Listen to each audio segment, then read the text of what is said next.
successful meeting today. You guys got a lot of comments here today. Worth laid out the tournament brackets, had some good special guest speakers today. Just a good day here at the Coliseum Special Events Center. I know you're excited about this year's tournament. A lot of your work is already done, but you still got a lot of work to do too. Well, Andy, we really do. Of course, raising funds is the big first part of the two-prong.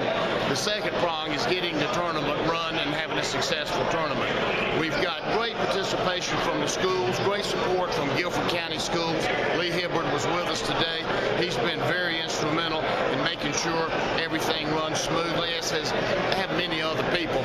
But the one thing that I've got to say is, I dare say there's not a basketball tournament on the high school level in this, maybe in the country, certainly the country, probably the world, that has an international sponsor. I can't tell you how important having the gentleman at Haeco be our sponsor and just really stand behind us and provide the stability for our tournament, as well as New Bridge Bank. They both just do a great job. So it is, when I mention, you probably heard today, when I mention a full list of people, I can tell you it's those people and more that contribute to this tournament. This is a community effort. It's been a smooth transition with the name change too, right? Well, it has.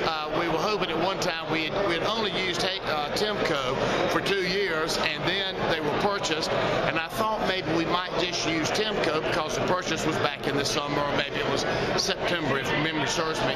But Haeco, because they have such a large international brand, they made the decision to change it in all, and I forgot how many plants are in America, but throughout America everything had to change.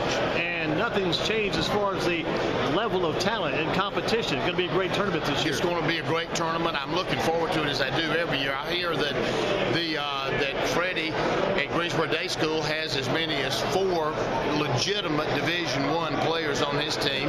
So my guess is they'll be hard to beat. But there are always some upsets in this tournament, and some really good basketball to watch. Well, you've got some people walking out here today excited about that first round matchup between Page and Grimsley. Those two for the boys' side. That's pretty exciting for Well, it really is, and I see that they're, right there, that is the really great first round game that I see, and I'm looking forward to seeing it myself. And as crazy as it is, you would look at those two teams' records, you would say, what's going on here? Grimsley's the one that's 5-0 right now, and Page 2-3, so you may see a little bit of stir going on there too in the tournament. Yeah, and of course, you and I both know, Andy, I'm not sure of what sort of competition they've had the first of the year, but I hear really good things about Grimsley, and they haven't been that strong in the past, at least in the last couple of years. Of course, they've been very strong in years past, but Page was played well last year. I know they've suffered some losses of talent, but I think, we had that great game between Page and the day school last year. It was a great ball game. Yeah, I think that game went to overtime, a 2-point game. Yeah, it was a great game.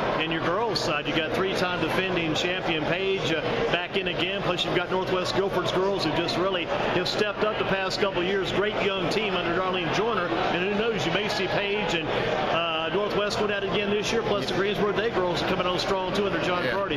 Which will be great. I just don't know quite as much about the girls team. I just haven't watched them as much. I do go to a few men's games, have been this year.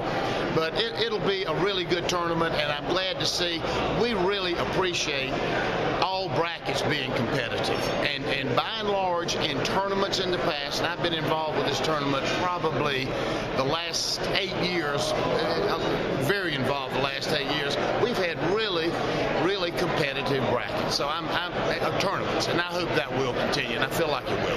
Well, I know you've done a good job getting this ready. What are your final thoughts as you step out today after getting everything unveiled today? What are you thinking walking out here today? Well, Andy, the one thing I would say to the community that we really need participation, and that is for people to come out and watch this tournament and enjoy seeing these youngsters play. They play hard. They're right here in our community, and it's just it'll be fun, and it'll be a great thing to do after you get over all the Christmas stuff. Come out to the tournament and have some fun and watch these kids play. And we remind everybody once again, it'll be December 26th, 27th, and 29th. On that Monday. That's right. No games can be played in North Carolina on a Sunday, and so that's fine. We'll play on Monday. Absolutely. Keep up the good work. Thank you very much, Andy.